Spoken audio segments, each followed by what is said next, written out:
For early stage companies, you hear something a lot. They want to partner, then they don't know how. And then you talk to late stage companies that haven't actually done BD or partnerships, and they always feel like they're getting into it too late. And so I felt like there was this big gap where people knew they needed to do it, but they just sat on it, and they maybe had too much thought into it and never actually took action. And then on the late side, it's organizations that overreact because they feel like they haven't done enough and that they're too far along and they should have done it earlier. Today, I'm delighted to have on our show Doug Gould, who is very experienced in partnerships. He is currently leading ecosystem partnership in LaunchDarkly.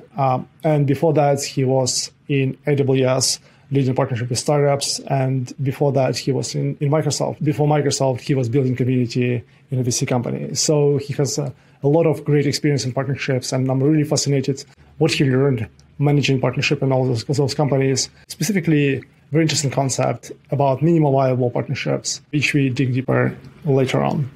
Delighted to have you on. Thanks for having me. I'm really excited to have the conversation. You've been working in partnership companies like AWS, Microsoft, and then LaunchDarkly. You've done a lot, but let's start from the beginning. What actually excited you about partnership in the first place? When I kicked off my career, I, first of all, really wanted to get into technology. That was the big thing, was I really loved the technology industry, always liked to geek out on new technologies. And kind of going through school as a business student, initially my background was in finance, and that was the first role that I took, and ended up getting a job at a big company, Intel, the semiconductor manufacturing company. And I was hustling, trying to get into the startup world, learning as much about all the different roles as I could, and started to really get excited about business development for a couple of reasons. One is I was able to take a lot of the business acumen that I had learned as a finance professional. So being able to run analysis, strategy, playing around with numbers. But then also I had this yearning to get out of a cubicle and get out of 8 hours of Excel all day and go and talk to the market and to the industry. And I felt like business development was a really cool mix of being able to keep that strategic aspect, but also being able to go out and have that interpersonal relationship building that I was really excited about doing. And so those were like the two things, but I really, when I started, had very little idea of what business development was.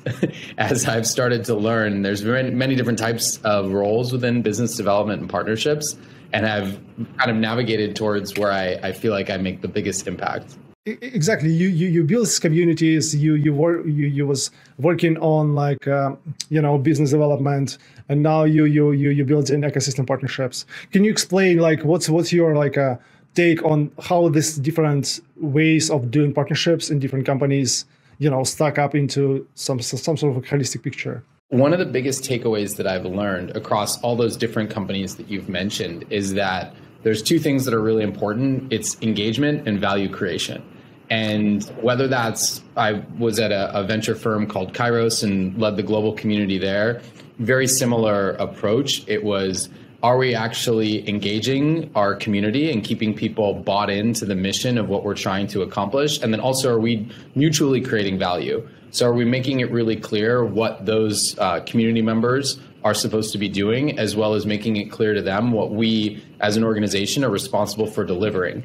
And if you look at successful partner programs, Microsoft is a really good example, AWS, they've done a really good job of doing both of those things. So they create a lot of programs, a lot of ways for partners to engage. AWS, for example, has things like their competency programs, where you can create a specialization in a certain area and get specific benefits for that. And then they make it really clear what the partner needs to do. And so I think that they are always delivering new things that keeps their partner community engaged. And then they're making it really clear where the value is generated as they continue to grow and expand their partnership programs. And so I think over the many different angles of the things that I've done, whether it's strategic technology partnerships, it's alliances and go-to-market partnerships, and even community building at a venture fund, the constant theme that I've learned is it's really about engaging the right people and then creating value for those people as you continue to mature the relationship over time.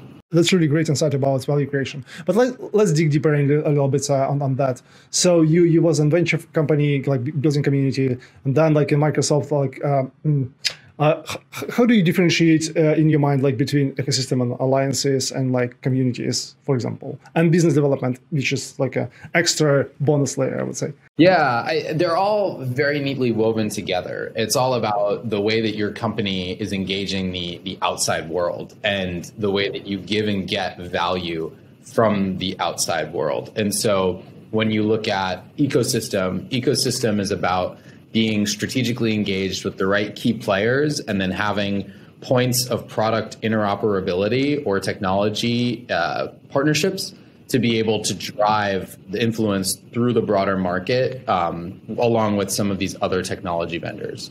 With alliances, I think it comes down to more around you're doing a lot of go-to-market and co-selling. So the main KPI that you're driving there is in total dollars and revenue. So I think they're different flips of the same coin. On one hand, it's a little bit upstream, so thinking more strategically and deeply about what the story is to customers, what's the level of product engagement that's driven, how are you actually throwing in some of these more relevant product KPIs to the conversation. On the alliances side, it's really thinking about new business value creation as you continue to go to market with another organization. And then the community is really important in driving both of those. So the community itself is the way people are starting to engage with your platform or your product. And so you want people to be thinking highly of you, constantly engaged with your product and your organization. That drives people into that top of funnel, that big door that you're starting to open up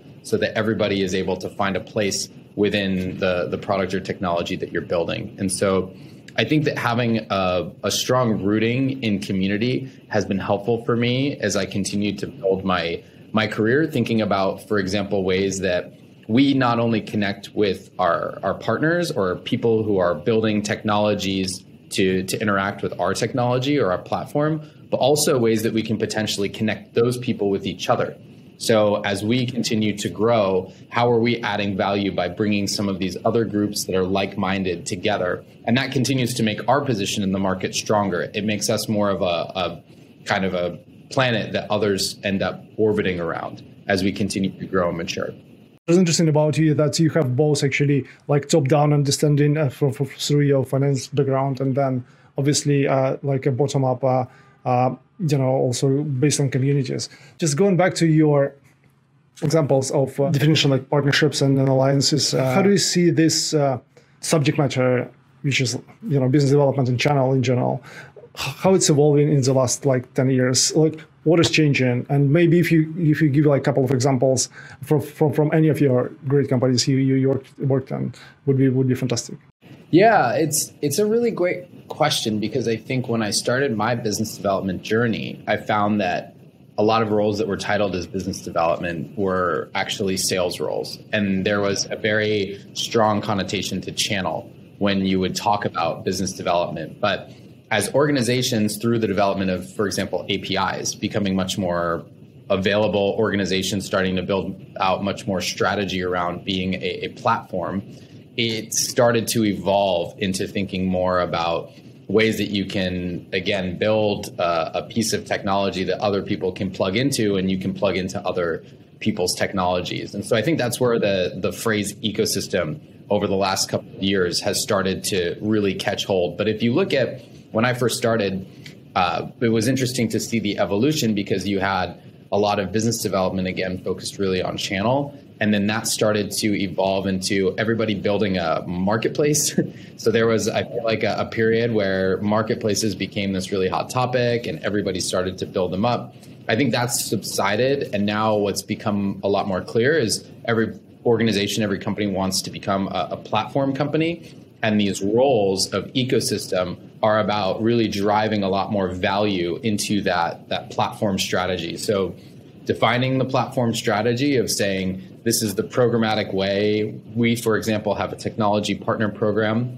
So a programmatic way that we can bring people in, but then also making sure that you're really deliberate and intentional with when you go out and you develop integration points, that you're doing it with the right people. So I think that the API has been a big piece of that evolution. In the early days, I remember seeing some BD partnerships like, I think Foursquare leveraged Maps capability, Instagram leveraged Foursquare as part of their Places capability back in 2011, 2012. And I use that as an example of a really interesting business development case. That was pretty cutting edge. And now if you look, there's things like that happening all over the world. There's a product that you're using that's powered by some other service or technology that's either public or hidden underneath. And I think those partnerships, as technology has continued to get more sophisticated, have just started to explode.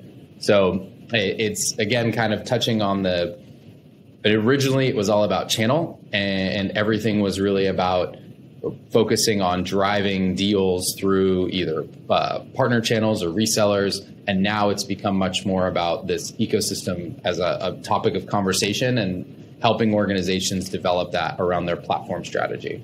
To reiterate what you said, so I understand it correctly. So you're saying there's like a platform play, which I agree with you. But I think a couple of questions regarding that. Obviously, not every company can become a platform, right? So it's only like a few companies realistically can become platforms.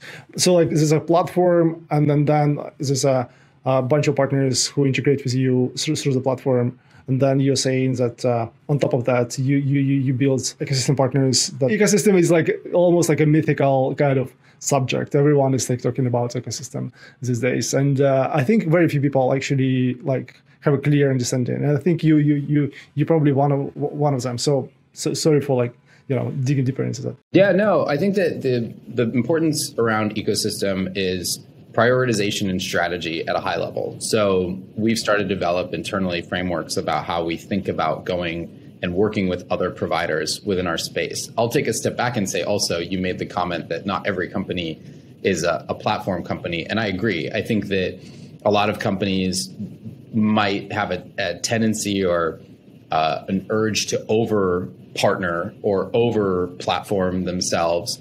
And when you're doing that without a customer at the table, it isn't going to end up delivering value. So it's important to take the approach that you have a product, that product lives within, call it in our world, a developer's stack. So the developer uses a handful of other services and technologies when they're using our product.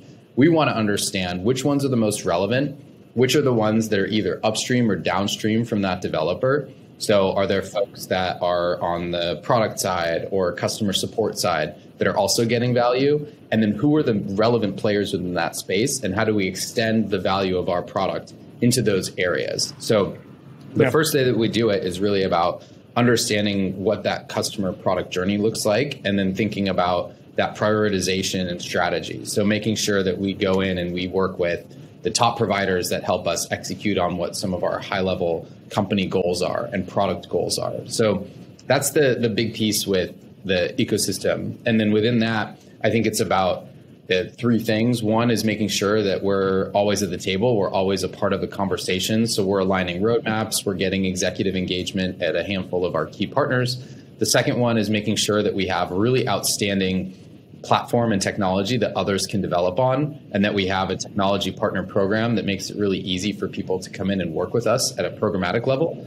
And then on the third piece, it's making sure that we're going to market both externally as well as supporting a lot of other stakeholders internally. So ecosystem is a role that's very cross-functional. Business development as a function works across many different threads. And so I think it's about quarterbacking the priorities of some of these key technology integrations and key technology partners so that everybody internally, whether that's marketing, customer success, sales, et cetera, as well as our alliances team, are fully aligned on where our product strategies are the strongest. So I think the ecosystem, again, it means a lot of different things to different companies, because some companies are at different levels of maturity around what their platform strategy is. But ultimately, I think it's responsible for doing a handful of key things. I'd love to dig deeper into your experience across different companies. And I think it would make sense because we are speaking a lot of what you've been doing like right now. I would love to hear your version of what Launch Darkly is. I found it compelling because I saw your founder speaking, and I was like really impressed by depth of insights in technology and also like humility she has. So, and the company, I've heard that the company is quite entrepreneurial. So like, tell us a few words about LaunchDarkly. LaunchDarkly is a feature management platform. We help our customers be able to launch and deploy features with confidence, be able to do that faster and more securely. And so the primary way that we do that is we have a platform that manages feature flags. So that's where you're able to turn on or off features depending on who, where, when, any type of logic that you want to apply to how that feature is represented within the product. And that gives teams an incredible amount of control. And that control can be useful if they want to do everything from understand if a new feature is going to severely impact their infrastructure, or on the flip side, a product team would like to do some experiments and understand how did this feature affect a user. Do they spend more time within the app? Do they click this button, et cetera? And so it's at a high level really about helping teams be better software development organizations and be able to be much more efficient in the way that they go about building, deploying, releasing software. You already know a lot about your partnership strategy, or like ecosystem strategy, for LaunchDarkly. So let's go deeper into your experience. So previously you was in AWS, and as far as I understand, you just like returned from AWS reInvent, right? Is it correct? Which is like quite exciting. That explains the bags under my eyes. Right. So AWS famously partners with a lot of startups, and he was leading like this efforts. Like, what did you learn with partnering with startups in AWS? Sure. Yeah, my AWS journey, I worked on a couple of different areas of their partnership. So first, I worked on the partnerships that AWS has with a lot of incubators, accelerators, as well as third parties like Carta, Stripe, et cetera. And that was primarily around engaging startups through the means of deploying startup credits. And so AWS had an amazing program called AWS Activate. That's the primary means. Yeah, I'm sure you might be on AWS Activate. We are using it. It's an industry-leading platform and product that AWS offers out to startups, or service, I guess. I started working with the AWS team back in 2011 when I was at a startup called Cloudability. And we were one of the first partners as part of their Activate program to be able to create a deal that was part of Activate for startups. And so I followed that program and that team, and I felt like they just did an amazing job at being very long-term oriented with how they would partner with startups. So instead of taking a very sales-heavy approach, AWS has a lot of services, they have the credits, they have a lot of support from their team in order to get startups up and running, knowing that if they do that with the right companies, they're earning the trust with these companies that will make them a customer for life. And so I worked on a handful of partnerships with these organizations to drive engagement, specifically with startups. And we were talking thousands and thousands of startups, very, very high volume. And then I transitioned into a role on a team within AWS and their AWS partner network that was focused on growth stage startups and partnering. So AWS has three components of the way that they build partnerships. There's build, which are building technology strategy, technology partnerships. There's market, so webinars, case studies, co-marketing, et cetera. And then the third one is sell. So this is co-selling. AWS has a lot of programs and initiatives for companies to take advantage of going to market, as well as the AWS marketplace. And so I managed a handful of partners in the machine learning space as they were building out their initial partnership with AWS. And again, I'll say that I felt like the AWS team is really industry leading in the way that they would support startups in that way. So most of these companies were at Series B and above. They were still building out their product market fit, defining their core personas. But the AWS team, our goal was to really spend time with a lot of those companies to help them flesh out a lot of those things and then support them as they went to market with AWS. And so I really enjoyed the time that I spent there. AWS is a very strong partner organization, and that's clear across the different things that I did. On one hand, it was working with startups and organizations that supported startups. And on the other hand, it was working with fairly late stage, growth stage startups as they were building strategic partnership. One or two insights that you when you left AWS, you got about partnerships, and maybe what are the one or two insights that you typically share with startups in terms of like, how do you think about partnering with big companies or partnering with each other? Yeah, that's a great question. So I think that the first thing that I really took away is that you have to be customer obsessed. You can't fabricate any type of co-partnership opportunity in the sense of, we would have some partners that would have a desire to partner with AWS because of AWS's large footprint in enterprise or the total number of customers that AWS would have. But when we would start to dig into what the story was, the better together story between partner and AWS, there wouldn't be a whole lot there. It would be very clear that we were just fabricating a story for the sake of supporting the hypothesis around this partnership.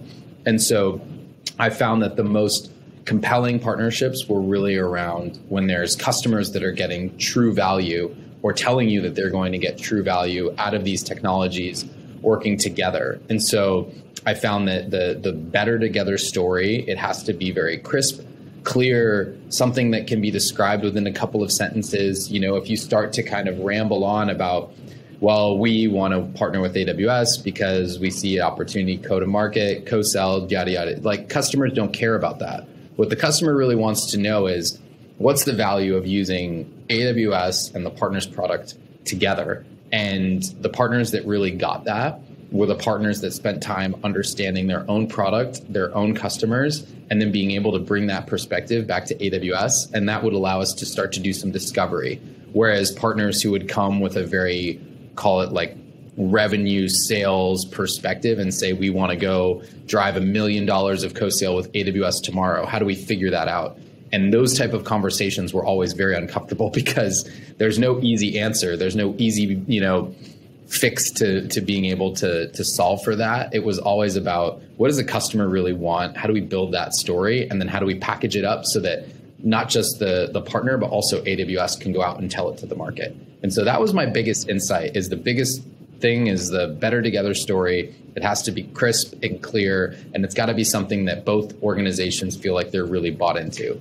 Completely agree. The more I think about partnerships, the more I speak with different people, and then the more I kind of reflect on my own experience.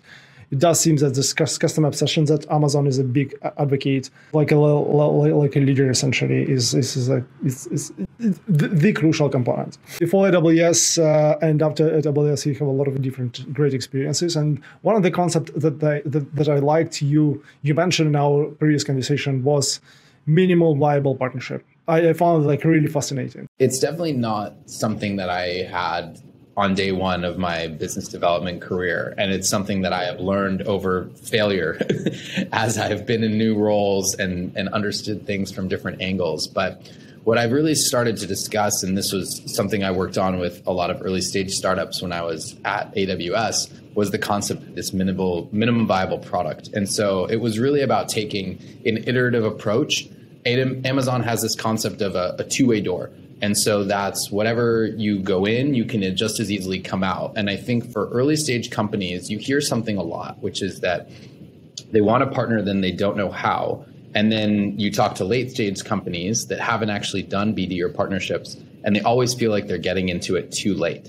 And so I felt like there was this big gap where people knew they needed to do it, but they just sat on it, and they maybe had too much thought into it and never actually took action. And then on the late side, it's organizations that overreact because they feel like they haven't done enough and that they're too far along and they should have done it earlier. And so this idea of minimum viable partnerships was about starting to spend a little bit of time initially as a small team. Maybe a founder starts to have some initial discussions. It's about using some frameworks to be able to think about, who are the relevant players within our space? How do we play into those products or services? What are some easy ways for us to test out this messaging? Are there conversations we should have with our customers? Are there people we can easily get in touch with at the partner to be able to understand what their priorities are?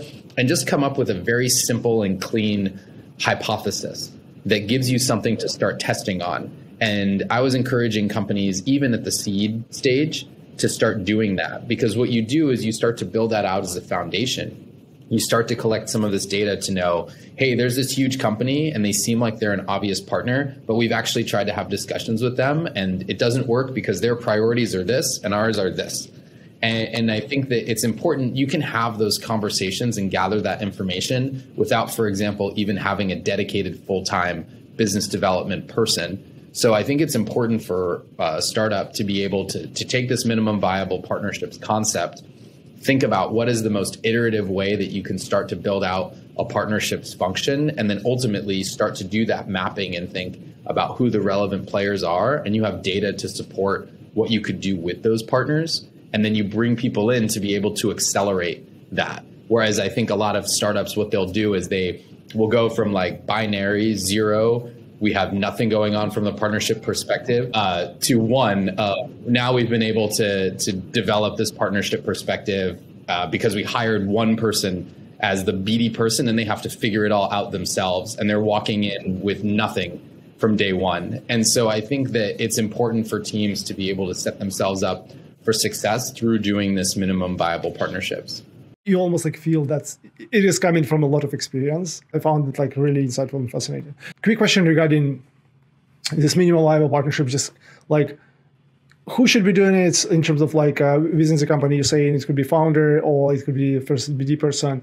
How many would you launch as a test? What is a failure signal or what is a success signal? Great question. I think that at a high level, what it starts with is setting a goal. And so I think it's important to be fairly metric oriented with it, which is that, and what I do is I frame out the different types of partnerships. So I say, this is a channel partnership, reseller, this is a marketplace, this is an SI partnership, systems integrator or services partnership. I outline the different types. And then I say, there's 3 things that you want to do. You want to identify what the type of partnership is that you want to do. What is the ultimate goal? So what's the KPI that you're tracking or measuring? And then the third piece is, what is the time frame that you're interested in being able to commit to this? So those 3 things are important to build the hypothesis. And sometimes that will be a founder, sometimes that will be a business lead, sometimes it'll be a head of sales. It depends on what the goal is. Even it could be a chief product officer, head of product, because it's about just really thinking through, what are we trying to accomplish here? Do we want more users? Do we want more money? Do we want more influence within the market? So setting those goals up, giving them some KPIs, and then putting a time box to them are the 3 things. And then once you've been able to figure out that goal, it very easily maps to somebody within the audience. Usually is a small team, and it could be a founding member of that team. And so the idea is that person takes that on as a side hustle research project that they go out and they start to define. And I really emphasize the kind of back of the napkin. It doesn't need to be long. It doesn't need to be complex, but it needs to be concise and it needs to be specific. What I'll get sometimes when I was at AWS is I would have startups reach out to me and say, we want to partner with Amazon. And I would say, great. Do you want to do robotics? Do you want to do space? Do you want to do e-commerce? You can't reach out to a lot of large companies and say that you just want to do a partnership. You have to understand what are the specific things. You have to have a point of view and a perspective.